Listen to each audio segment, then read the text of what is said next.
The rain had started as a whisper during Grace's lunch break, but by 3 o'clock it was hammering against the classroom windows like an insistent visitor demanding entry. Grace Chen stood at the blackboard, chalk in hand, watching her third graders pack their backpacks with the chaotic energy that always preceded dismissal. At 7 months pregnant, even this simple act of supervising felt exhausting.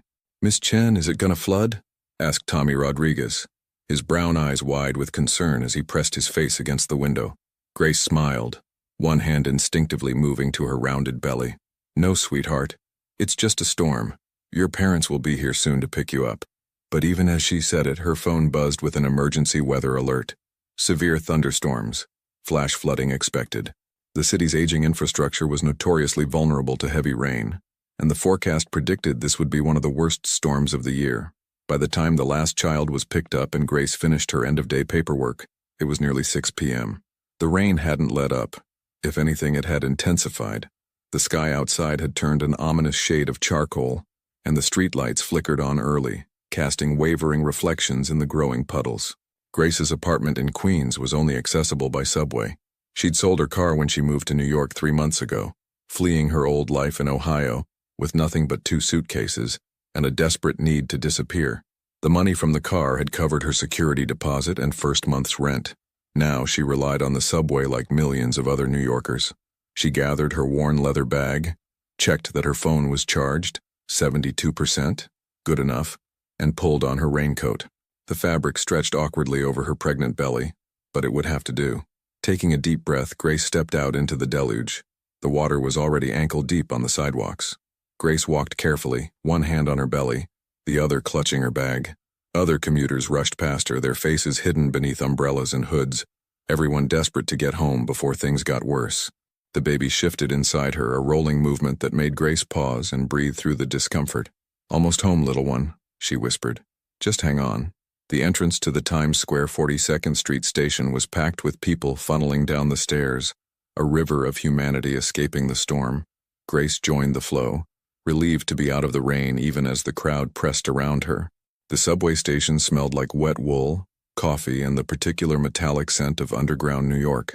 Fluorescent lights hummed overhead, and the familiar rumble of trains echoed through the tunnels. Grace made her way to the platform for the 7 train, her usual route home. The electronic board showed her train arriving in 4 minutes. She found a spot near a support column, away from the platform edge, and tried to ignore the water dripping from her coat onto the concrete floor. That's when she noticed him. He stood about 20 feet away near the far end of the platform, and he was completely different from everyone around him. While other commuters were disheveled from the rain, checking their phones anxiously or chatting with companions, this man stood perfectly still. He wore an expensive charcoal suit that somehow hadn't been touched by the storm, and his dark hair was styled with precision. He looked to be in his mid-40s with sharp features and an expression that revealed nothing. What struck Grace most was his stillness. In a station full of nervous energy and movement, he was an island of calm. His dark eyes scanned the platform methodically, the way someone might survey a room they were considering purchasing. There was something calculated about him, something that made Grace's instincts prickle with unease. She looked away quickly, not wanting to be caught staring. Her therapist back in Ohio had warned her about this, the hypervigilance that came from surviving what she'd survived. Not every man was a threat. Not every moment of discomfort was danger. Sometimes a person was just a person, and her racing heart was just her trauma talking. The loudspeaker crackled to life, and a distorted voice announced that all trains were experiencing delays due to weather conditions. A collective groan rippled through the crowd. Grace checked her phone again, now down to 68%. She texted her friend Maya, stuck at Times Square station. "Trains delayed. I'm okay." 3 dots appeared immediately. Then Maya's response, "Be careful. News says flooding is getting bad. Call me when you're home safe." Grace was typing a reply when the lights flickered. Once, twice, then a prolonged moment of darkness that made several people gasp. When the lights came back on, they were dimmer and a different tone hummed through the air. Emergency power, Grace realized. The loudspeaker crackled again, but this time the voice was clearer, more urgent. "Attention all passengers. Due to severe flooding in multiple tunnels, all train service is being suspended immediately. Please proceed to the nearest exit in an orderly fashion. This station will be closing in 10 minutes. All passengers must evacuate." This is not a drill. For a heartbeat, nobody moved. Then chaos erupted. People surged toward the stairs, a stampede of panic that made Grace's heart leap into her throat. She pressed herself against the support column, trying to stay out of the way as hundreds of bodies pushed past her. Someone's bag hit her shoulder. An elbow grazed her back. The baby kicked hard, as if protesting the jostling. Grace waited for the initial rush to pass, knowing that trying to climb those stairs in the middle of a panicking crowd while 7 months pregnant was asking for disaster.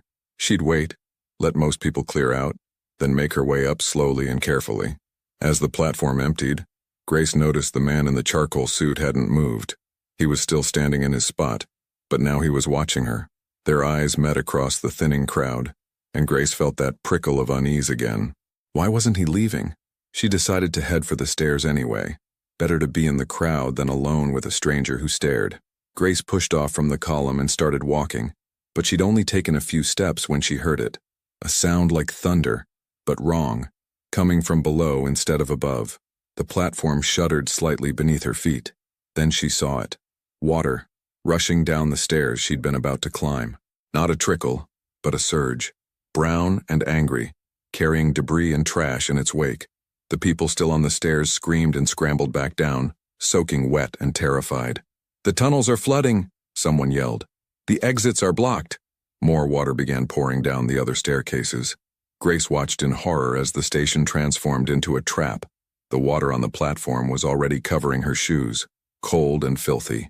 People were running in different directions now, some trying other exits, others heading deeper into the station complex, looking for alternative routes. Grace's hands trembled as she pulled out her phone. She needed to call someone, needed help, but who? The emergency line would be overwhelmed. Maya couldn't help from Queens. Grace felt tears burning in her eyes as the reality of her situation crashed over her like the water pouring down the stairs. "Miss," a voice, low and calm, spoke near her shoulder. "You need to move, this platform will flood." Grace turned and found herself face to face with the man in the charcoal suit. Up close, she could see that his eyes were a deep brown, almost black, and they held an intensity that was both unsettling and oddly reassuring. He was tall, at least 6 feet, and carried himself with a controlled grace that suggested he'd be dangerous if he chose to be. But his voice, when he spoke again, was gentle. "I know a way deeper into the station. Maintenance areas. They'll be higher, safer. Come with me." Every instinct Grace had learned from her therapist screamed at her not to follow a strange man anywhere, especially into the depths of a flooding subway station. But as she looked around, she saw that the water was rising faster now, already past her ankles. The few people still on the platform were panicking, and one elderly woman had fallen, struggling to get up in the rushing water. The man in the suit moved immediately, pulling the woman to her feet with surprising gentleness. "Ma'am, there's an exit through the service corridor. Can you walk?" The woman nodded, clutching his arm. He turned to Grace. "Are you coming?" Grace made a split-second decision based purely on gut instinct. This man, whoever he was, wasn't going to hurt her. There was something in his eyes behind the intensity, a weariness, maybe even kindness, and right now her options were follow him or stay here and hope the water stopped rising. "Yes," she said. "I'm coming." He nodded once, then turned and began walking with the elderly woman toward the far end of the platform. Grace followed, the water now mid-calf and rising. Her sneakers were completely soaked, and each step was an effort. The baby seemed to sense her stress, moving restlessly inside her. They reached a door marked, "Authorized personnel only," just as another surge of water came pouring down the main stairs. The man produced what looked like a maintenance card from his pocket. Where had he gotten that? And swiped it through the reader. The light turned green and he pulled the door open. "Quickly," he said, ushering the elderly woman through first, then Grace. He followed and pulled the door shut behind them, muting the sound of rushing water and screaming people. They were in a concrete corridor lit by dim emergency lights. It was quieter here, but not silent. Grace could hear water moving somewhere below them, and the whole building seemed to groan under the strain of the storm. The corridor sloped upward, away from the platform level. "This way," the man said, leading them higher. The elderly woman was breathing hard, and Grace wasn't much better. Her back ached from the baby's weight, and her heart was racing. They climbed a metal staircase to another level, then another, until they finally reached a door labeled Station Operations Office. The man tried his card again. It worked. Inside was a small office space that looked like it hadn't been used in months. There were old desks covered in dust, filing cabinets, a coffee maker that probably didn't work, and blessed relief, the floor was completely dry. The elderly woman sank into a desk chair immediately. "Thank you," she gasped. "Thank you so much. Is there another way out from here?" Grace asked, looking around hopefully. The man shook his head. "All the exits connect to the main corridors, which are flooding. We'll need to wait until the water recedes or rescue teams can reach us, but we're safe here. This level is well above the flood zone." He pulled out his phone, checked it, frowned. No signal. The cell towers are probably overloaded, or the flooding damaged something. Grace checked her own phone. 60% battery. No signal. She felt a flutter of panic but pushed it down. Panic wouldn't help. She looked at the man who'd saved her, and the elderly woman, trying to see past his expensive suit and composed expression. "Thank you for helping us," Grace said. "I'm Grace. Grace Chen." He hesitated for just a moment before responding. "Dominic, do you work here?" Grace asked. "How did you have that access card?" Another hesitation. "I used to do some consulting work for the city. Transportation infrastructure. They never asked for the card back." It wasn't quite a lie, Grace thought, but it wasn't quite the truth either. There was something he wasn't saying. But then again, she had her own secrets. Who was she to judge? The elderly woman introduced herself as Mrs. Patterson, and after drinking some water from a bottle Dominic found in one of the desks, she said she was going to try to rest. There was a small break room attached to the office with a couch, and she disappeared inside, leaving Grace and Dominic alone in the main office. Grace stood by the window, though it looked out only on another section of the underground station, and tried to process what had just happened. Outside this room, the subway station was flooding. She was trapped underground with a stranger. She was 7 months pregnant, and her phone had no signal. "Sit down," Dominic said, pulling out a chair for her. "You need to rest. Stress isn't good for the baby." Grace wanted to refuse, to maintain some semblance of independence, but her back was screaming and her feet were swollen. She sat gratefully. Dominic remained standing, and she noticed how he positioned himself near the door, alert and watchful. "You're used to taking care of people," Grace observed. Something flickered across Dominic's face. Surprise, maybe. Or pain. "I suppose I am. Family business?" Something like that. They fell into silence, the kind that wasn't quite comfortable but wasn't hostile either. Grace found herself studying him. Despite his expensive suit and controlled manner, there was a heaviness about him, a sadness in the set of his shoulders. He looked like a man carrying the weight of difficult choices. Her phone buzzed suddenly. A text had somehow gotten through. It was from Maya. "News says subway flooding is catastrophic. Are you okay? Call me." Before Grace could respond, the signal dropped again. She tried calling, but nothing went through. 60% battery, and the phone was useless. "We should conserve our phone batteries," Dominic said, as if reading her mind. "We might need them later." Grace nodded and turned her phone to low power mode. Outside, she could hear the muffled sound of water still moving through the station. How long would they be trapped here? Hours? All night? The baby kicked hard and Grace winced. Dominic noticed immediately. "Are you all right?" "Just the baby. She's active tonight." "She?" Grace smiled despite everything. "I think so. I didn't want to find out officially, but I have a feeling." Dominic's expression softened slightly. "My daughter was the same way. Very active before she was born. Always moving, always exploring, even in the womb." Grace caught the past tense. "Was?" The softness vanished, replaced by that careful blankness. It was a long time ago.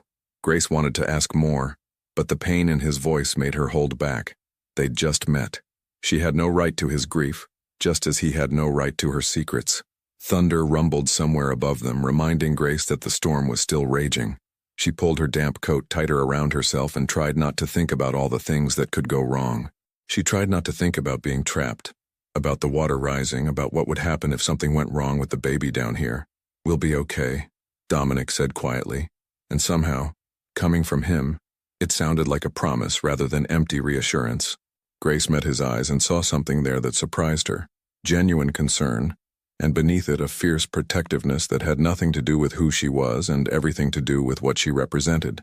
Someone vulnerable who needed help. "Thank you," Grace said, "for getting us out of there, for bringing us somewhere safe." Dominic nodded once, then turned his attention back to the door. back to his silent vigil. And Grace, exhausted from the day and the stress and the weight of carrying new life, found herself beginning to trust this stranger with the sad eyes and the expensive suit. Outside, the storm raged on.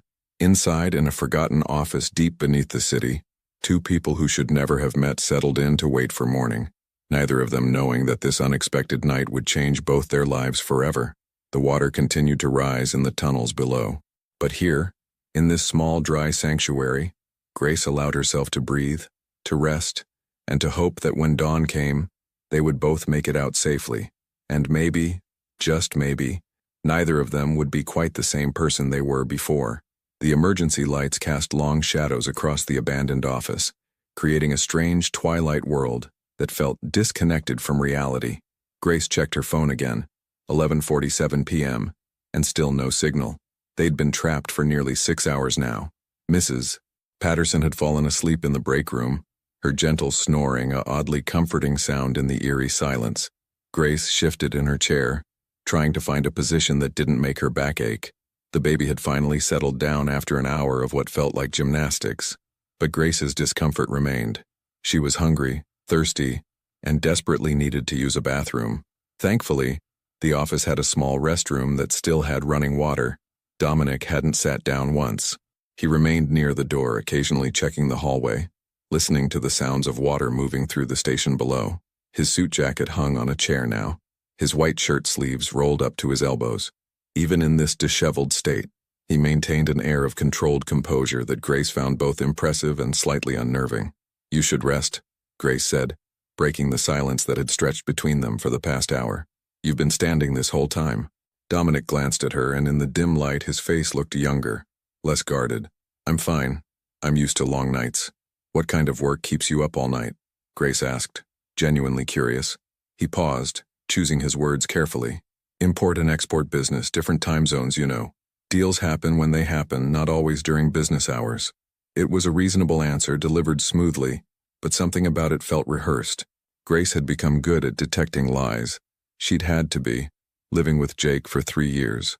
She'd learned to read the tiny tells, the fractional pause before speaking, the way eyes would shift just slightly to the left, the careful neutrality of tone that tried too hard to sound casual. "Must be stressful," Grace said, deciding not to push. They were stuck together for the foreseeable future. Interrogating him wouldn't help anything. "It has its moments," Dominic admitted. He finally moved from his post by the door, walking to one of the old desks and leaning against it. "What about teaching? That must have its own stress." Grace smiled. 8-year-olds are a special kind of chaos, but I love it. They're honest, you know. They haven't learned to hide what they feel yet. If they're happy, you know it. If they're upset, you know it. There's something refreshing about that." "You haven't been teaching long," Dominic observed. It wasn't a question. Grace tilted her head. "How did you know?" "The way you talk about it. There's still excitement there. Newness. My daughter wanted to be a teacher once." He stopped abruptly, as if surprised he'd revealed that much. Grace waited, sensing there was more. When Dominic didn't continue, she asked gently, "What happened to her?" The silence stretched so long that Grace thought he wouldn't answer. Then quietly, "She died. 16 years ago. She was 12. Grace's hand went to her chest. "I'm so sorry." Dominic nodded, his jaw tight. "It was an accident. Wrong place, wrong time. She was just collateral damage." The phrase struck Grace as odd. Collateral damage. It was military terminology, or something you'd hear on a crime show. Not how most parents would describe losing a child in an accident. But the pain in his voice was real, raw even after all these years. "Her name was Sophia," Dominic continued, his voice softening. "Sophia Maria Russo. She loved to read, wanted to save every stray animal she found. She made me promise once that I'd be a better man. I was too busy then to understand what she meant." Grace felt tears burning in her eyes. "She sounds wonderful." She was. She was everything good in my life. Dominic looked at Grace then, really looked at her, and she saw the full weight of his grief and regret. "Don't waste time with your daughter, Grace. Whatever else is happening in your life, whatever problems you're facing, she needs to be your priority. Always." "She is," Grace said firmly. "That's why I'm here. That's why I left everything behind." It was more than she'd meant to say, and Dominic picked up on it immediately. "You're running from something." Grace's defenses went up instantly. I didn't say that. You didn't have to. You're alone, 7 months pregnant in a new city. No wedding ring. No one to call when you're trapped in a subway station. You said you left everything behind. People don't do that unless they're running from something. Grace stood up, her heart racing. You don't know anything about me. You're right, I don't. Dominic's voice remained calm, non-threatening. And I'm not asking you to tell me. I'm just saying, I recognize someone trying to start over. I respect it. The tension in Grace's shoulders eased slightly.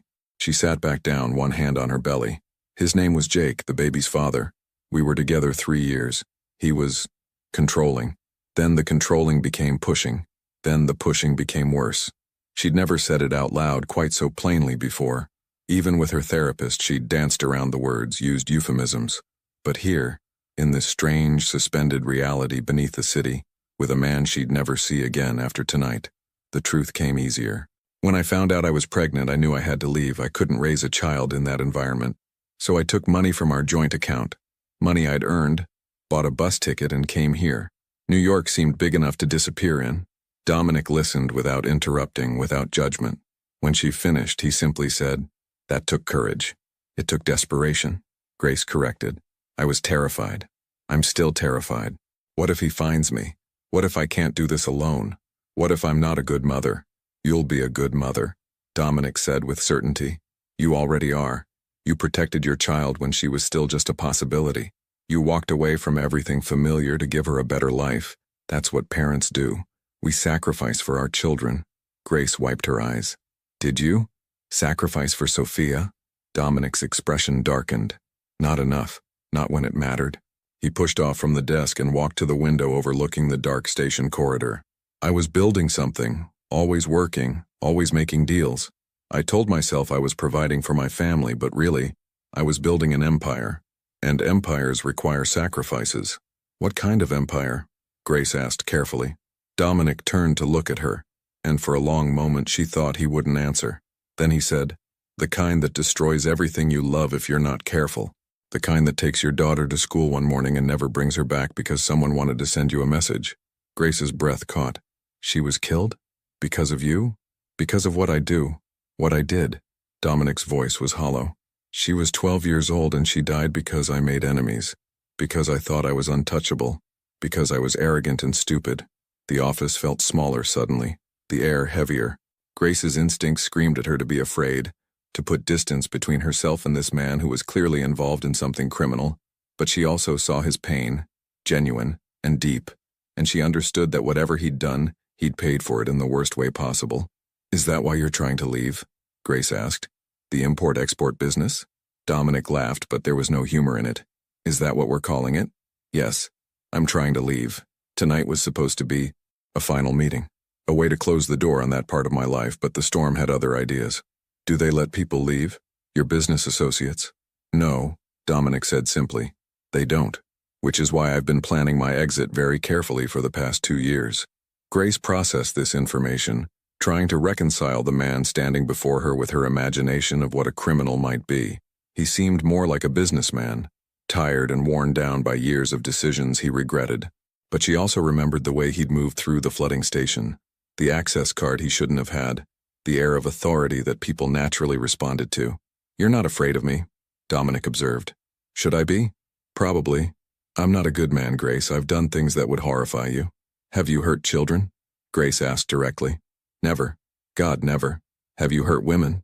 "Not in the way you mean." "I've never—" He struggled with the words. "I've never raised my hand to a woman. That's a line I never crossed." Grace nodded slowly. "Then you're already better than my ex-boyfriend."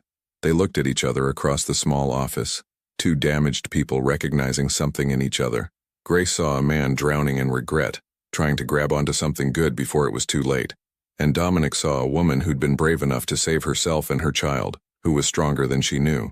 "I have food," Dominic said suddenly, breaking the moment. He reached for his suit jacket and pulled out a wrapped sandwich from the inner pocket. "I was supposed to have lunch at my desk but never got around to it. Italian deli, prosciutto, mozzarella, basil. It's probably still good. You should eat. The baby needs it." Grace's stomach growled audibly at the mention of food. She'd skipped lunch, and breakfast felt like a lifetime ago. "I can't take your food." "Yes, you can. I'm not hungry." He unwrapped the sandwich and set it on the desk between them. Please, it'll go to waste otherwise. Grace gave in, too hungry to be polite. The sandwich was delicious. Expensive ingredients from one of those Italian delis that charge $20 for a sandwich. As she ate, she noticed Dominic watching her with something like satisfaction, as if feeding her was some small way of doing something good. When I was pregnant with, Grace paused, realizing she hadn't chosen a name yet. When I was pregnant, I had the strangest cravings. Pickles and ice cream, of course, but also these really specific things. Like I once drove 40 minutes for a particular brand of orange juice that I suddenly needed immediately. Dominic's lips curved slightly, not quite a smile, but close. Sophia's mother craved mangoes. We lived in Brooklyn, and she sent me all over the city looking for the perfect mangoes. Had to be exactly ripe, exactly the right color. Did you find them? Every time. Whatever she needed, I found it. His almost smile faded. That was before things got complicated, before I let my business consume everything. Grace finished the sandwich, grateful for the food and the conversation. Outside, the storm seemed to have quieted somewhat, though they could still hear water moving through the station. She checked her phone again. 12:31 a.m., 42% battery, still no signal. We should try to sleep, Dominic said. It could be hours before rescue crews can reach us. I don't think I can sleep, Grace admitted. Too much adrenaline, plus the baby decided to wake up again. As if on cue, a strong kick pressed against Grace's ribs. She winced and rubbed the spot. Dominic noticed immediately. Is that normal? Completely normal. She's just reminding me she's here like I could forget. Grace smiled despite her discomfort. Do you want to feel? The question surprised both of them. Grace wasn't sure why she'd offered. She barely knew this man. But something about the way he'd spoken of Sophia, the way his face softened when he talked about his daughter, made her want to share this moment with someone who understood the miracle of life. Dominic hesitated, clearly torn. I shouldn't. It's okay, Grace said gently. Really. Slowly, carefully, Dominic crossed the space between them. He knelt beside her chair, and Grace took his hand, noting the calluses, the strength in his fingers, and placed it on the side of her belly where the baby was most active. They waited. 1 second, 2, 3, and then the baby kicked. A solid thump against Dominic's palm. His eyes widened with wonder, and Grace saw his carefully constructed walls crumble completely. Tears gathered in his eyes, and he didn't bother to hide them. She's strong, he whispered. She is, Grace agreed. She's a fighter. Dominic kept his hand there for another moment, and Grace saw him transported to another time, another life where he'd felt his own daughter move inside her mother. The grief and longing on his face were so profound that Grace felt tears in her own eyes. When he finally pulled his hand away, he stood quickly and turned his back to her, composing himself. Thank you, he said, his voice rough. Thank you. You're welcome. They didn't speak for a while after that. Dominic returned to his post by the door, but something had shifted between them. The wariness had softened into something else. Not quite trust, but mutual understanding. They were both carrying wounds, both trying to survive in their own ways. Around 1 a.m, Grace finally dozed off in her chair, exhausted beyond the point where discomfort mattered. She didn't know that Dominic watched over her through the night, or that he made a silent promise to the universe that if they made it out safely, he would find a way to help her, to make sure she and her baby had what they needed. She didn't know that in the morning everything would change when men from his world came looking for him in the flooded station. But for now, in the quiet hours before dawn, Grace slept while Dominic kept watch, and somewhere in the darkness above them, the storm began to break. Grace woke with a start, her heart pounding before she even opened her eyes. For a disorienting moment, she couldn't remember where she was. The chair beneath her, the musty smell of old paper, the dim emergency lighting. Then it all came rushing back. The flood, the subway station, Dominic. She sat up too quickly and immediately regretted it as a sharp pain shot through her lower back.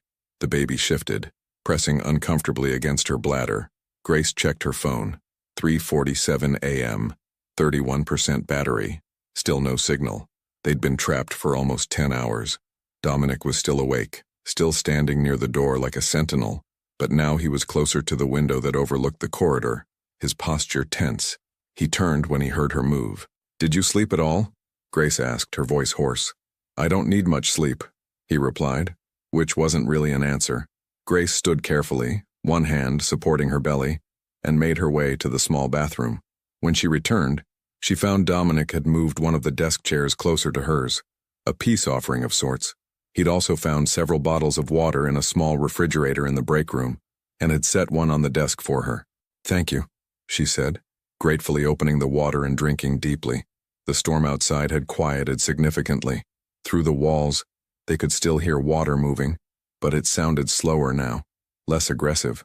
Grace wondered if the flooding had peaked, if rescue crews would be able to reach them soon.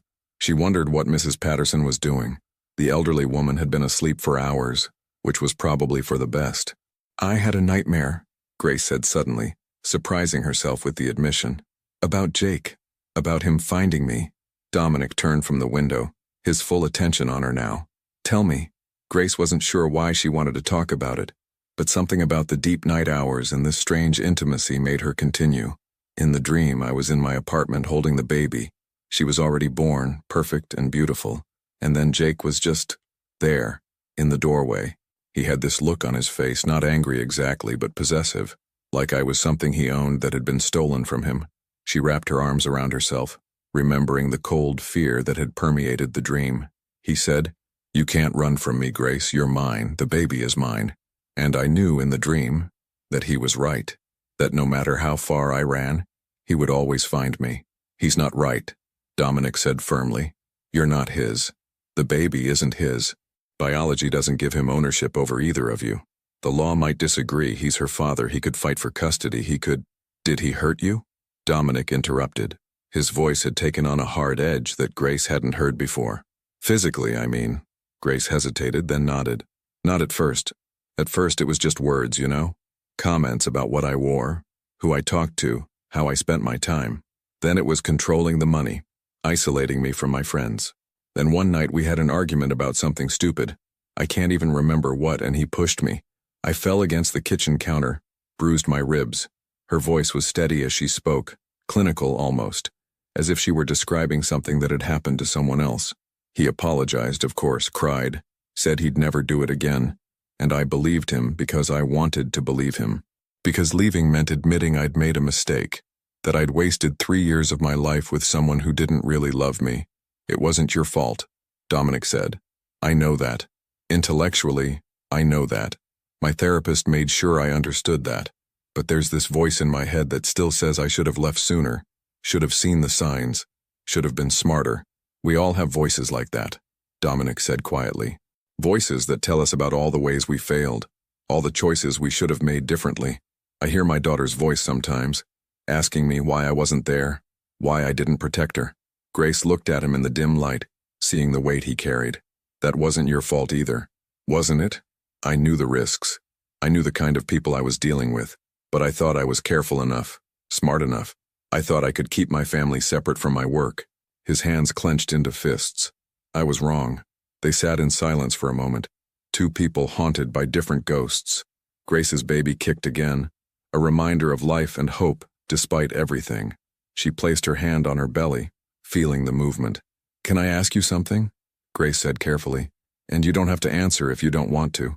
Dominic nodded. "What exactly do you do? I mean, I know you said import-export, but—" Grace trailed off, not sure how to phrase it delicately. Dominic was quiet for so long that Grace thought he wouldn't answer. Then he moved to sit in the chair he'd positioned near hers. Up close, in the emergency lighting, she could see the fine lines around his eyes, the gray threading through his dark hair, the weariness that went bone deep. "My family came to New York from Sicily 3 generations ago," he began.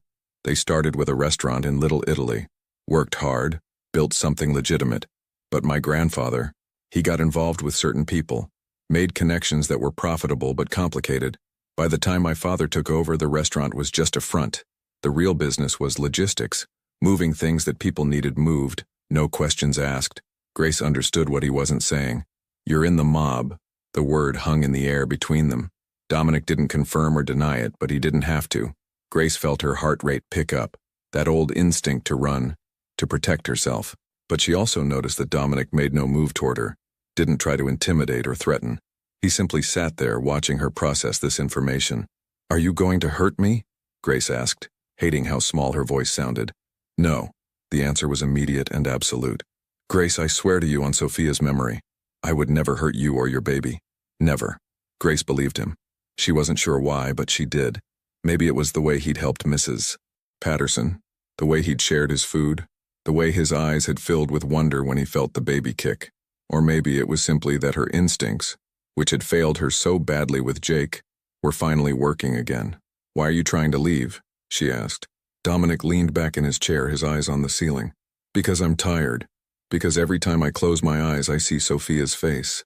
Because I've spent 16 years doing things that would make my daughter ashamed of me, and I can't do it anymore." "What were you doing tonight? Before the flood?" "I was supposed to meet with the head of the organization. My uncle, actually. I was going to tell him I want out, that I've cooperated with federal investigators and given them enough information to bring down half the operation." Grace's eyes widened. "You're working with the FBI?" "For the past 2 years. Carefully, quietly. They've promised me witness protection, a new identity, a chance to start over." He laughed bitterly. "If my uncle finds out what I've done before I can disappear, I'm a dead man." The casual way he said it sent chills down Grace's spine. This was real. Not a movie, not a story. Real danger, real consequences. And she was trapped in a subway station with a man who was betraying one of the most dangerous organizations in the country. "Why are you telling me this?" Grace asked. "Isn't it dangerous for me to know?" "Probably. But after tonight I'll be gone. Disappeared into witness protection. And you'll go back to your life, have your baby, be safe. Our paths were never meant to cross, Grace. This is just a moment out of time. A strange gift from the universe." "Some gift," Grace said, but there was no real bitterness in her voice. "Actually, it is," Dominic said, turning to look at her directly. "I was supposed to walk into that meeting tonight knowing there was a good chance I wouldn't walk out. The FBI had a team ready to extract me if things went wrong, but it was still a risk, and I was ready to take it because I had nothing to lose, no one to live for." He gestured toward her belly. "And then the storm came, and I ended up here with you, with a woman who's brave enough to leave everything behind for her child, who reminded me what it means to hope for something better. You gave me a reason to want to survive this, Grace, to want to make it to witness protection and actually try to build a new life instead of just hiding until they find me." Grace felt tears streaming down her face, overwhelmed by the weight of his words. "I didn't do anything. You let me feel your baby kick. You shared your story with me. You treated me like a person instead of a monster, even though I've done monstrous things. That's not nothing." Grace wiped her eyes, then reached out and took his hand. His fingers were warm, strong, and they wrapped around hers with surprising gentleness. "We're quite a pair, aren't we? Both running from our pasts, both hoping for a better future." "Quite a pair," Dominic agreed. They sat like that for a while, hands linked, drawing strength from each other. Grace found herself thinking about her therapist's words. Sometimes the universe puts people in our path exactly when we need them. She'd always thought that was hokey, the kind of thing people said to make random events feel meaningful, but maybe there was something to it. Maybe meeting Dominic tonight wasn't random at all. "What will you do?" Grace asked. "After witness protection, I mean. What kind of life do you want?" Dominic considered this. "Something quiet, something honest. Maybe I'll work with kids, help them avoid the mistakes I made. I've thought about teaching, not in schools, but in community centers, mentoring programs. Kids who are at risk of getting involved in the life I'm leaving behind." "That would be perfect," Grace said. "You'd be good at it. What about you? What do you want? Besides raising your daughter, I mean." Grace thought about this. She'd been so focused on survival, leaving Jake, finding an apartment, getting a job, preparing for the baby, that she hadn't let herself dream beyond the immediate needs. "I want to finish my master's degree," she said slowly. "I was halfway through when I met Jake and I dropped out. I want to go back, become a reading specialist, help kids who struggle with literacy." "You will," Dominic said with certainty. "You're strong enough to make it happen." "How do you know?" "Because you're here. Because you didn't let your fear stop you from building a new life. Because when the subway was flooding and everyone was panicking, you kept your head. You're stronger than you think, Grace." Grace squeezed his hand, grateful for his faith in her even if she wasn't sure she deserved it. The baby kicked again, seemingly in agreement, and both of them smiled. "She's going to be remarkable," Dominic said. "Your daughter. She has a remarkable mother." "I hope so. I hope I'm enough for her." "You will be. And when she's old enough to understand, you'll tell her about the night you were brave enough to leave everything behind to give her a better life. You'll tell her about the storm? About being trapped in a subway station? About— Dominic stopped abruptly, his head turning toward the door. His entire body had gone rigid, alert in a way that made Grace's heart jump. "What is it?" she whispered. "Voices," he said quietly. "In the corridor. They're not rescue workers." Grace strained to listen. At first she heard nothing but the ambient sounds of water and the building settling. Then faintly she heard it too. Men's voices, speaking in low tones, accompanied by footsteps that echoed through the corridor. Dominic stood slowly, positioning himself between Grace and the door. His whole demeanor had changed. Gone was the vulnerable man sharing his grief and hopes. In his place was someone harder, more dangerous, the person he'd been before he decided to leave his old life behind. "Stay behind me," he said, his voice barely above a whisper. "No matter what happens, stay behind me." Grace's hands instinctively went to her belly, her pulse racing. This wasn't supposed to happen. They were supposed to wait for rescue crews, get out safely, go their separate ways. But the universe, it seemed, had other plans. The voices were getting closer. Grace could make out words now. Italian, spoken too quickly for her to understand even if she'd known the language. But the tone was clear. These men were searching for something. Or someone. Dominic pulled his phone from his pocket, typed something quickly with his thumb, then showed Grace the screen. "FBI knows I'm here. Help coming. Buy time." Grace nodded, her throat too tight to speak. She watched as Dominic moved to stand directly in front of the door, his posture relaxed but ready. Whatever was about to happen, he was prepared for it. The footsteps stopped right outside their door. A knock, firm and deliberate. "Dominic, we know you're in there." The voice was male, American accented with an edge of impatience. "Your uncle is concerned. You missed your meeting." Dominic didn't answer immediately. Grace could see his mind working, calculating options and outcomes. Finally he spoke. "The station flooded. I took shelter. That's all." "With who?" the voice asked. "Our sources say you helped 2 people to safety, an old woman and a pregnant girl." "Where are they?" Grace's blood ran cold. They knew about her, which meant they'd been watching Dominic, tracking his movements, which meant this was no random check-in. This was an ambush. "The old woman left hours ago, found another way out," Dominic said smoothly. "The girl is in the break room sleeping. She's nobody, just someone who needed help. This has nothing to do with her. Then you won't mind if we come in, have a conversation, just to make sure everyone's on the same page." The doors locked from the inside. Station security protocol. A pause then. "Dominic, don't make this difficult. Your uncle just wants to talk. Make sure you're okay. Make sure you're still committed to the family." Grace heard the threat underlying the polite words. She looked at Dominic, saw the tension in his shoulders, the way his hands had curled into fists. He was trapped. If he opened the door, they'd know about Grace, might use her as leverage. If he didn't, they'd know something was wrong, that he was hiding something. And then, like a miracle, they heard other voices, authoritative, official. "This is the NYPD. This station is closed. All unauthorized personnel need to evacuate immediately." The men in the corridor went silent. Grace held her breath, praying that whoever had arrived would be enough to make them leave. "We're helping with the evacuation," one of the men called back. "Just checking the offices for stranded people. We've already cleared this level. Everyone has been evacuated. You need to leave now." There was a tense moment where anything could have happened. Then Grace heard footsteps retreating, the men moving away down the corridor. But one voice, quieter now, drifted back. "This isn't over, Dominic. Your uncle expects to see you. Soon." Then silence. Dominic stayed frozen in place for a full minute, listening. Finally he turned to Grace and she saw something in his eyes that terrified her. Not fear exactly, but resignation. The look of a man who'd just realized his time had run out. "They know," he said simply. "They know I'm trying to leave. They know I've betrayed them." Grace stood on shaking legs. "The police are here now, you can tell them." "Those weren't police," Dominic interrupted. "Those were FBI. My handlers. They're extracting me earlier than planned because my cover is blown." He looked at her and his eyes were full of regret. "I'm sorry, Grace, I never meant to put you in danger. I'm not in danger. They don't know anything about me. They know you exist. They know I helped you. That might be enough." Dominic moved to the door, listening again. "When the FBI comes back to get us out of here, stay close to me. Don't give them your real name. Tell them you're Jane Smith. You live in Manhattan. You don't know me." "Can you do that?" Grace nodded, too overwhelmed to argue. And Grace? Dominic turned back to her one more time. Thank you. For tonight. For reminding me why I'm doing this. Why it matters.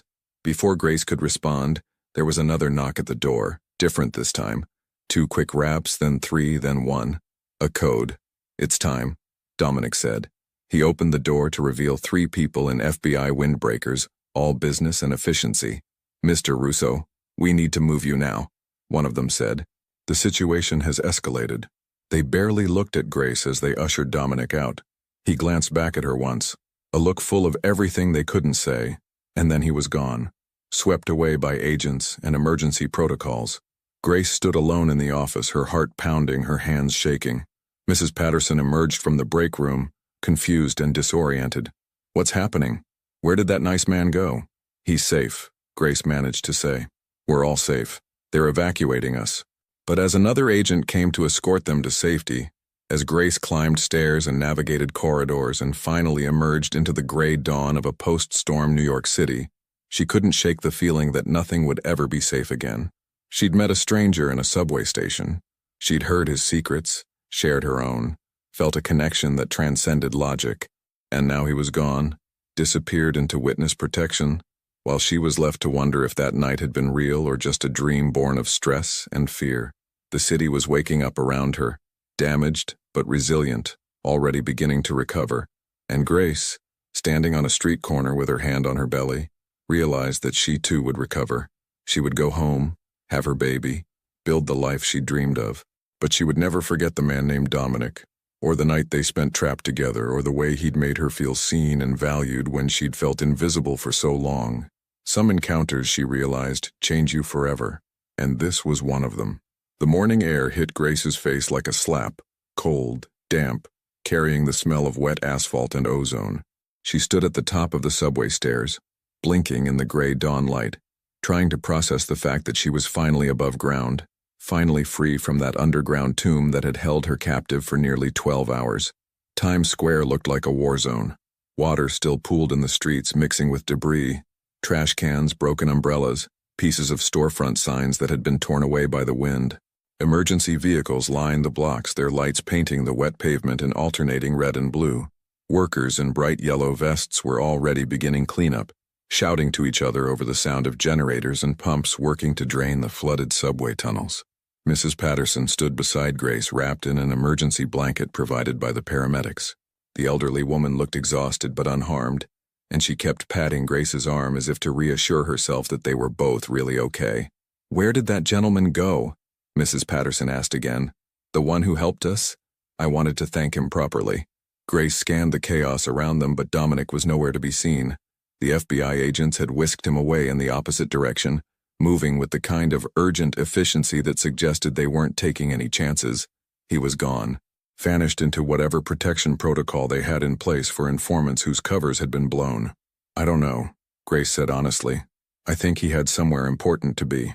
A paramedic approached with a clipboard, asking routine questions about their health, whether they needed medical attention. Grace assured her that she and the baby were fine, though she accepted a bottle of water gratefully. Mrs. Patterson was more forthcoming, admitting to chest pains, and the paramedic immediately called for a stretcher. "Oh, I'm sure it's nothing," Mrs. Patterson protested, but she allowed herself to be led toward an ambulance. Before she climbed in, she turned back to Grace. "You take care of yourself and that baby, dear. And if you see that nice man again, tell him Anna Patterson said thank you. Tell him he's a good soul, whatever troubles he might have." Grace promised she would, though she doubted she'd ever see Dominic Russo again. Mrs. Patterson was loaded into the ambulance, and Grace watched it pull away, lights flashing but no siren. Not an emergency, just a precaution. Another paramedic approached Grace, a young woman with kind eyes and purple-streaked hair. "Ma'am, we should check you and the baby just to be safe. You've been through a traumatic experience." Grace wanted to refuse, wanted to just go home and sleep for a week, but she knew it was the sensible thing to do. She allowed herself to be led to a mobile medical unit parked near the subway entrance. Inside, it was warm and clean and brightly lit. Such a stark contrast to the dim, dusty office where she'd spent the night. The examination was thorough but quick. Blood pressure slightly elevated but not dangerous. Baby's heartbeat strong and steady. No signs of premature labor or distress. The paramedic recommended Grace follow up with her obstetrician within the next few days but pronounced both mother and child healthy. "You're lucky," the paramedic said as she typed notes into a tablet. "Some people trapped in the flooding weren't as fortunate." "You said someone helped you to safety?" Grace hesitated, remembering Dominic's instructions. "Don't give them your real name. Tell them you don't know me." But these weren't the FBI agents who'd taken him away. These were just emergency workers doing their jobs. "Yes," Grace said carefully. "A man. He knew about the maintenance corridors, knew where it would be safe. He helped me and an elderly woman." "Did you get his name?" "The city will want to recognize people who helped during the emergency." Grace shook her head. "We didn't really exchange names. It all happened so fast." It was a lie, but it felt like the right lie. Whatever Dominic was doing with the FBI, wherever he was going, he didn't need Grace drawing attention to him. She owed him that much. The paramedic accepted this and moved on to other questions. When Grace was finally cleared to leave, she stepped out of the medical unit to find the sun breaking through the clouds, pale and tentative, but there. The storm had passed. Grace pulled out her phone, down to 18% battery now, and finally had a signal. Immediately, it began buzzing with missed calls and texts, all from Maya. Grace called her back and her friend answered on the first ring. "Grace, oh my God, Grace, I've been losing my mind. Are you okay? Is the baby okay?" The news showed footage of the subway flooding and I thought, "I'm okay." Grace interrupted gently. "We're both okay. I got trapped in the station, but I'm out now. I'm safe." Maya was crying, relief making her voice thick. "I'm coming to get you." "Where are you exactly?" Grace gave her location and promised to wait. As she ended the call, she noticed she had a voicemail from an unknown number. Her hands shook slightly as she played it. The voice was male, professional, clipped. "Ms. Chen, this is Agent Morrison with the FBI. We have you on record as being present in the Times Square station during the incident last night. We may need to speak with you regarding witness testimony. Please call this number at your earliest convenience." Grace deleted the voicemail immediately, her heart racing. She didn't want to be involved in whatever case they were building. She didn't want to testify about anything. She just wanted to go home, have her baby, and live her quiet life. But even as she thought it, she knew it wasn't that simple. Those men in the corridor had known about her. They'd seen her with Dominic. What if they decided she knew something? What if they came looking for her? "Stop," Grace told herself firmly. "You're spiraling. They have no reason to care about you. You were just someone Dominic helped during a flood, that's all." A familiar car pulled up to the curb. Maya's ancient Honda with the dented bumper and the air freshener that smelled like artificial pine. Maya jumped out and ran to Grace, wrapping her in a fierce hug that was made awkward by Grace's pregnant belly. "Don't ever scare me like that again," Maya said, pulling back to look at Grace's face. I was so scared." "I'm sorry," Grace said, and found herself crying. Not from fear or stress, but from the simple relief of having a friend who cared, someone who'd been worried about her, someone who came when she called. Maya drove Grace home, narrating the storm damage they passed, flooded basements, fallen trees, a car that had been abandoned in standing water. Maya's apartment building had lost power for 6 hours, but otherwise she'd weathered the storm fine. She kept glancing at Grace as she drove, as if to reassure herself that Grace was really there, really okay. "What happened down there?" Maya finally asked. "In the station? Were you alone the whole time?" Grace considered how much to tell her. Maya was a good friend, but she was also a talker, someone who shared stories at parties, who turned life into entertaining anecdotes. And Grace's story with Dominic felt too private, too significant to become party conversation. "There were a few of us," Grace said carefully. "We found a safe place to wait it out. It was scary, but everyone helped each other. That's it, really." Maya seemed to accept this simplified version. She launched into her own story about watching the news coverage, calling hospitals, even calling the police to see if Grace had been reported as injured or missing. Grace listened, grateful for the distraction, grateful not to have to talk about the way Dominic's hands had felt when he'd touched her belly, or the grief in his voice when he spoke about his daughter, or the fear in his eyes when those men had come to the door. When they reached Grace's apartment building in Queens, Maya insisted on walking her up. Grace's studio apartment looked exactly as she'd left it yesterday morning. Small, sparsely furnished, but clean and safe. The baby clothes she'd been folding were still on the bed. The lesson plans for next week were still spread across her tiny dining table. It felt surreal, stepping back into this life after the suspended reality of the night before. Maya made Grace tea and toast, fussing over her like a mother hen. "You should rest," she kept saying. "You've been through a trauma. You need to take care of yourself." Grace promised she would, and eventually Maya left reluctantly after making Grace swear to call if she needed anything. Alone finally, Grace sank onto her second-hand couch and let out a long breath. Her phone buzzed. Another text from the unknown number. "Ms. Chen, this is important. Please contact us." Grace turned her phone off completely. She went to her bedroom and lay down, one hand on her belly, trying to process everything that had happened. The flood, the fear, Dominic's stories, the revelation about who he really was, the men in the corridor, the narrow escape, and underneath it all, the strange connection she'd felt with him, the way he'd seen her, really seen her, in a way that nobody had in years, the way his grief had echoed her own pain, the way his determination to change had inspired something in her, a belief that people could escape their pasts and build new futures. Grace pulled the thin chain from under her shirt, the necklace her mother had given her before she died when Grace was 16, a small silver pendant in the shape of a bird. Her mother had told her, "Birds know when it's time to fly. Trust your wings, baby girl." Grace had worn it every day since, but only recently had she understood what her mother meant. Sometimes you had to jump off the cliff and trust that you'd figure out how to fly on the way down. That's what she'd done when she left Jake. That's what Dominic was doing now, leaving his old life for witness protection.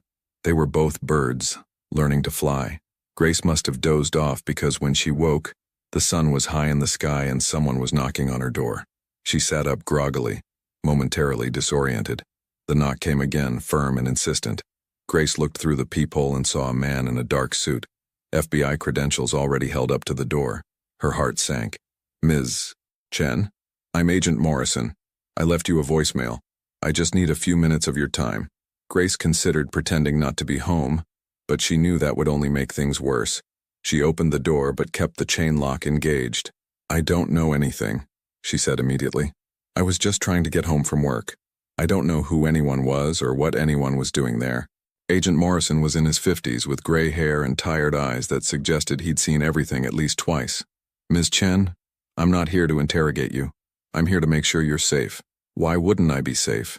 "Because you spent 12 hours in close quarters with a federal witness and certain people know that." He paused, letting that sink in. "Can I come in? This conversation is better had in private." Reluctantly, Grace unhooked the chain and let him enter. He glanced around her small apartment, taking in the modest furnishings, the baby supplies stacked in the corner, the general sense of a life being carefully rebuilt. "You're not in trouble," he said, sensing her fear. "But I need to know. Did Dominic Russo tell you anything about his business, his associates, his plans?" "He told me he was in import-export," Grace said, which was technically true. "He told me he'd lost his daughter. He told me he was trying to start over. That's all." Agent Morrison studied her face, clearly trying to determine if she was lying. "He gave you something, didn't he? In the station?" Grace's mind raced. She hadn't told anyone about the envelope, hadn't even looked inside it yet. It was still in her coat pocket, wet and crumpled. "I don't know what you're talking about.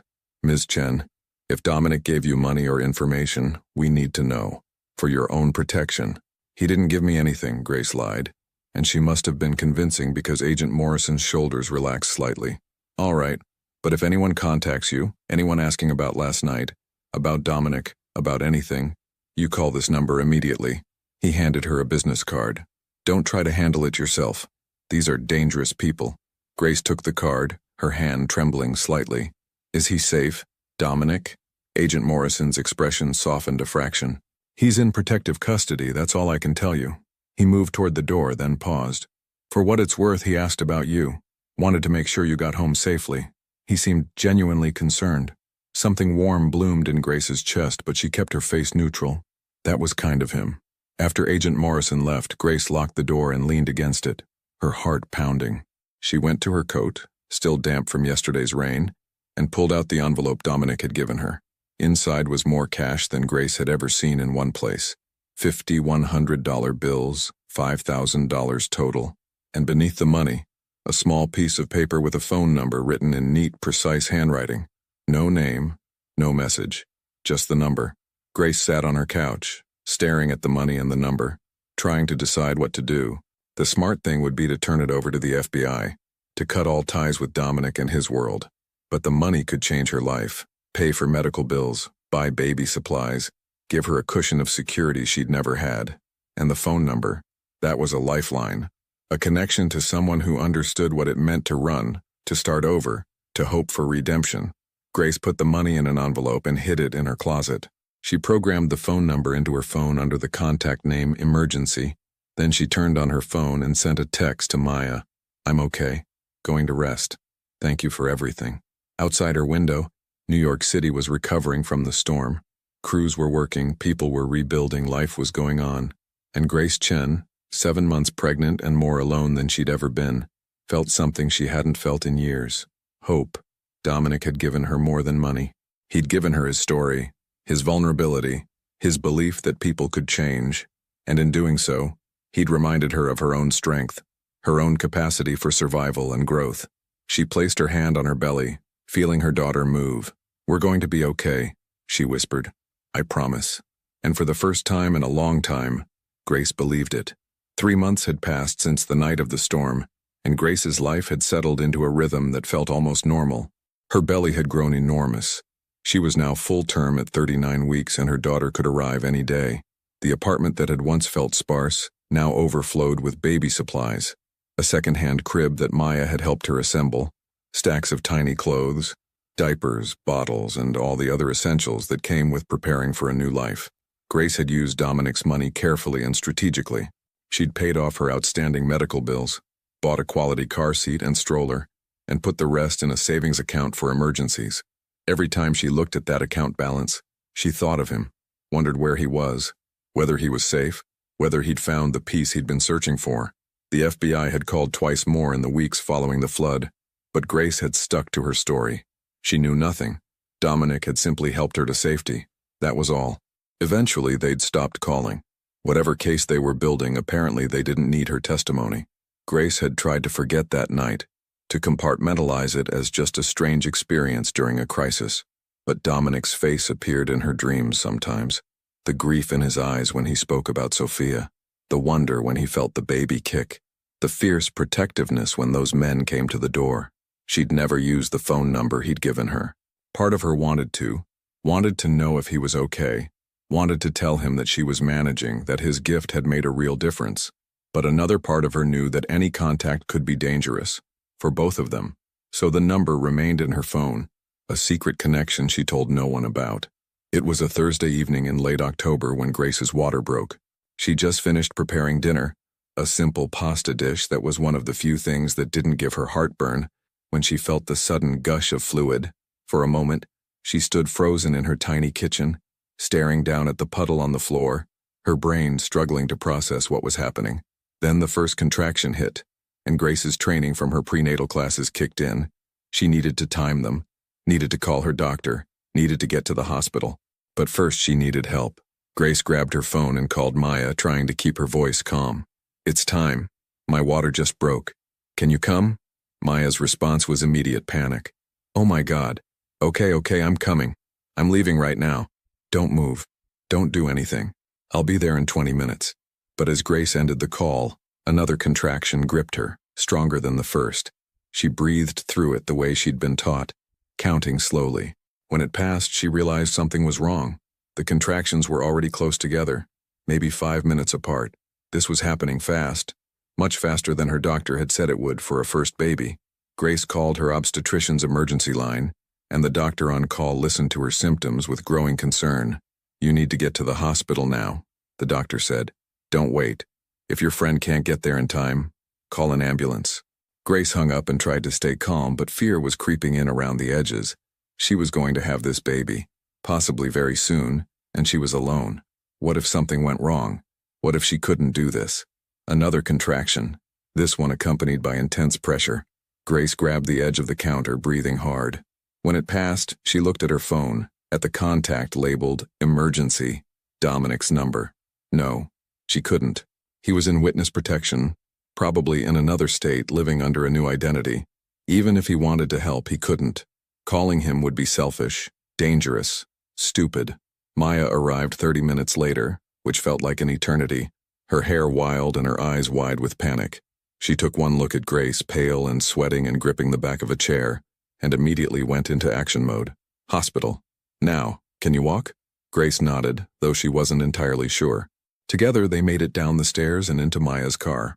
The drive to Mount Sinai, Queens was a blur of streetlights and contractions, and Maya's running commentary about traffic and shortcuts and breathing techniques she'd learned from YouTube videos. They made it to the emergency entrance just as another massive contraction hit. A nurse appeared with a wheelchair, and Grace was whisked through corridors and into a labor and delivery room, with the kind of efficiency that suggested the staff had done this thousands of times before. The next hours were a haze of pain and medical interventions and concerned faces. Grace's labor was progressing too quickly. The baby was coming whether they were ready or not. And then suddenly, there were complications. The baby's heart rate dropped. Grace heard terms like fetal distress and emergency C-section and felt her own fear spike into terror. "You're going to be fine," a nurse said, squeezing her hand. "We do this all the time. You and your baby are going to be just fine." But as they prepped her for surgery, as strangers in scrubs moved around her with urgent efficiency, Grace felt overwhelmingly alone. Maya had been sent to the waiting room. Grace was facing the most important moment of her life without anyone who truly knew her, without anyone who loved her unconditionally. She thought of her mother, dead 12 years now. She thought of Jake, the father who didn't even know his daughter was being born. And she thought, inexplicably, of Dominic, the stranger who'd spent one night with her and somehow understood her better than people she'd known for years. The anesthesiologist explained what was happening, and then Grace felt the strange numbness spreading through her lower body. A curtain went up, blocking her view of the surgery. She heard voices, calm and professional, discussing procedures she didn't understand. And then, after what felt like both an eternity and no time at all, she heard it. A cry, small and indignant, and absolutely perfect. "It's a girl," someone announced, and Grace started crying, relief and joy and exhaustion all flooding through her at once. They brought the baby to her briefly, a tiny, wrinkled, beautiful creature with a shock of dark hair and eyes that seemed to look right into Grace's soul. Then the baby was taken to be cleaned and checked while the doctors finished the surgery. Grace woke in recovery, feeling like she'd been hit by a truck. Every part of her body ached and the incision site burned despite the pain medication, but none of that mattered because a nurse was wheeling a clear bassinet toward her bed, and inside was her daughter. "She's perfect," the nurse said, smiling. 7 pounds, 2 ounces, all her tests look great. "You did good, Mama." The nurse helped Grace hold the baby, showed her how to support the tiny head, how to position her for feeding. Grace stared down at her daughter's face and felt her entire world shift and realign around this small person. Everything she'd been through, leaving Jake, moving to New York, the fear and uncertainty and loneliness, all of it had been worth it to get to this moment. "Hi, baby girl," Grace whispered. "I'm your mama. I've been waiting to meet you." The baby made a small sound, and Grace's heart expanded in a way she hadn't known was possible. A soft knock at the door made Grace look up. She expected to see Maya or a nurse, but instead a man stood in the doorway. He wore simple clothes, jeans and a navy sweater, and had a beard now, along with glasses that changed the shape of his face. But Grace would have known those eyes anywhere. "Dominic?" she breathed, certain she must be hallucinating from the pain medication. He stepped into the room and Grace saw that he was real, solid, actually there. "I hope this is okay," he said quietly. "I heard you were here. I had to. I needed to make sure you were all right." "How did you know?" Grace asked, her mind spinning. "How are you even here?" Dominic moved closer, his eyes on the baby in Grace's arms. "I've been keeping watch, from a distance, just to make sure you were safe, that everything was okay. I knew your due date was coming up and I had someone monitoring hospital admissions." He looked almost embarrassed. "I know it sounds intrusive, but I couldn't just disappear and not know if you were all right." Grace should have been angry, should have felt violated that he'd been monitoring her, but instead she felt something else, a deep warmth, a sense that someone in this world actually cared what happened to her. "The FBI," Grace started. "They know I'm here. I got permission. I'm still in the program, I made them understand that I needed to check on you, that I owed you that much." Dominic was still looking at the baby, and Grace saw his eyes fill with tears. "She's beautiful, Grace. Absolutely beautiful. Do you want to hold her?" The words were out before Grace could think better of them. Dominic looked startled. I don't. I haven't held a baby in 16 years. I might. You won't drop her, Grace said gently. Come here. Dominic washed his hands at the small sink, then approached the bed carefully, as if moving through a sacred space. Grace transferred the baby into his arms, showing him how to support her head, and watched as this man, this complicated, damaged man who'd done terrible things and was trying desperately to become someone better, cradled her newborn daughter with infinite gentleness. Tears streamed down Dominic's face unchecked. She's so small, he whispered. So perfect. What's her name? Grace had thought about this for months, had gone through dozens of possibilities. But sitting in that subway station, listening to Dominic talk about his daughter, she'd known what her baby's name needed to be. Sophia, Grace said softly. Sophia Maria Chen. Dominic's eyes snapped to hers, wide with shock and emotion. You can't. Grace, you don't have to. I want to, Grace interrupted. Your Sophia deserved to grow up and become amazing. She deserved to live and love, and maybe become a teacher like she dreamed. She didn't get that chance, but this Sophia will. And every time I say her name, I'll remember that night, and what you taught me about second chances. Dominic couldn't speak. He just stood there, holding baby Sophia, crying silently. Grace let him have the moment, understanding that this was something he needed, a connection to the daughter he'd lost, a way to honor her memory. Finally, Dominic carefully transferred Sophia back to Grace. He wiped his eyes and took a shaky breath. I don't deserve this. Your kindness, I mean, after everything I've done. Stop, Grace said firmly. You saved my life that night. You gave me money that changed everything for me and Sophia. You kept watch over us even though you didn't have to. That's who you are now, Dominic. Not who you were before. Now. Dominic nodded, still trying to compose himself.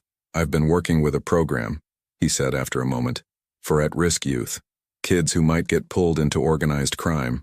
I counsel them, talk to them about the reality of that life, help them see there are other options. It's not much, but it's something.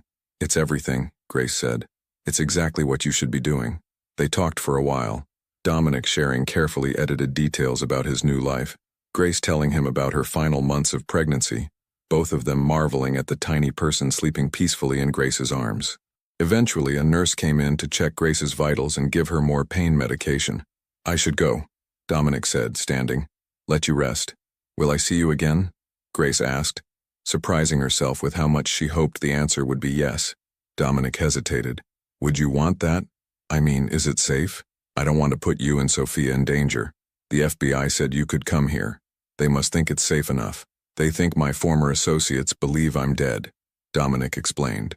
There was a situation a few weeks after the flood. They found a body they believe was mine. My uncle held a funeral. As far as they're concerned, I'm gone. So you're free, Grace said. As free as I'll ever be. Dominic looked at Sophia again, his expression tender. I'd like to see you both again, if you're comfortable with it. Maybe I could be someone in Sophia's life, not replacing anyone, just someone who cares about her, about both of you. Grace thought about this carefully. It was unconventional, certainly. Letting a former mobster into her daughter's life could be seen as reckless. But Grace had learned to trust her instincts, and her instincts said that Dominic Russo, whoever he'd been before, was now a man trying to do right, trying to build something good from the ashes of his past. I'd like that, Grace said. Sophia needs good people in her life, people who will love her and protect her and teach her what it means to be strong. I can do that, Dominic said softly. I promise I can do that. Before he left, Grace asked, will you be her godfather? I mean, officially? I know it's a lot to ask, but yes. The answer was immediate and absolute. Grace, I would be honored. Truly honored. After Dominic left, Maya finally burst into the room, having been held up by hospital security checks. She brought flowers and balloons and excited energy, cooing over Sophia and taking dozens of photos. Grace let her friend's enthusiasm wash over her, grateful for Maya's presence, but her mind still on Dominic's visit. That night, alone in her hospital room with Sophia sleeping in the bassinet beside her bed, Grace replayed the last 3 months in her mind. The storm, the subway station, the night that had changed everything. Meeting Dominic had been the universe's strange gift, a reminder that people could change, that hope existed even in the darkest places, that sometimes strangers became family in the most unexpected ways. Grace reached into the bassinet and gently touched Sophia's tiny hand. The baby's fingers curled reflexively around her mother's finger, a grip that felt like an anchor, a promise, a beginning. "You're going to have such a good life," Grace whispered to her daughter. "You're going to be strong and brave and kind, and you're going to know that you're loved. So loved." 6 months later, on a warm spring afternoon, Grace pushed Sophia's stroller through Prospect Park. The baby was alert now, looking around at the world with curious dark eyes, reaching for leaves and birds and anything colorful that caught her attention. Dominic walked beside them, his transformation complete. He'd filled out slightly, looked healthier, happier. He worked full-time now with the youth outreach program, and had told Grace he was thinking about going back to school, maybe getting a degree in social work. "She's getting so big," Dominic said, leaning down to smile at Sophia. The baby kicked her legs excitedly at the sight of him. She'd grown to recognize him over the past months during his weekly visits. "She loves you," Grace observed. And it was true. Sophia lit up whenever Dominic arrived, reaching for him with chubby hands babbling in her baby language. They found a bench overlooking the lake and sat together, watching ducks paddle across the water. Sophia fell asleep in her stroller, exhausted from all the excitement of the park. "I've been thinking," Dominic said carefully, "about my testimony. The trial is coming up soon, and I'm going to have to talk about everything I did, everything I was part of. It's going to be public record. Eventually, Sophia will be old enough to look it up to see what kind of person her godfather was." "Was," Grace emphasized. "Past tense. That's not who you are now, but it's part of my history, part of who I am." Grace turned to look at him. "When Sophia is old enough to understand, I'll tell her the truth. I'll tell her that you made mistakes, but you owned them, that you risked everything to do the right thing, that you spent your life trying to make amends and help others avoid the path you took. That's what matters, Dominic. Not the past you're running from, but the future you're building." Dominic was quiet for a long moment. "Do you ever regret it? That night in the subway, I mean. Do you ever wish you'd never met me?" Grace thought about this honestly. Meeting Dominic had complicated her life in some ways, had brought FBI agents to her door and made her look over her shoulder sometimes, wondering if his past would ever catch up with them. But it had also given her hope when she'd needed it most, had shown her what real strength looked like, had provided her daughter with a godfather who would do anything to protect her. "No," Grace said firmly. "I don't regret it. Not for a second." Dominic reached over and squeezed her hand, a gesture of gratitude and connection. They sat like that for a while, watching the ducks, feeling the spring sun warm their faces, both of them understanding that they'd found something rare and precious, a family built not from blood or romance but from shared pain and hope, and the belief that people deserved second chances. Sophia stirred in her stroller, making small sounds as she woke. Dominic immediately leaned down to check on her, speaking softly in Italian, words Grace didn't understand but that sounded like poetry, like love. Grace watched them together and felt her heart swell. This was her family, unconventional, complicated, but real. A single mother, a reformed criminal, and a baby named after the daughter who'd been lost too soon. They were all broken in their own ways, all trying to heal, but together, they were stronger than they'd ever been alone. As they walked back through the park toward home, Dominic carrying Sophia in his arms and Grace walking beside them, she thought about that night in the subway station, about water rising and lights flickering and the fear of being trapped, about a stranger who'd become the most important person in her life besides her daughter. Sometimes fate brought people together in the strangest ways. Sometimes hope really could be born in the darkest places. And sometimes the family you chose was stronger than the family you were born into. Grace looked at Dominic and Sophia, at this makeshift family they'd built from trauma and trust, and she smiled. They were going to be okay, all of them. They were already okay. And that, Grace thought, was more than enough. That was everything.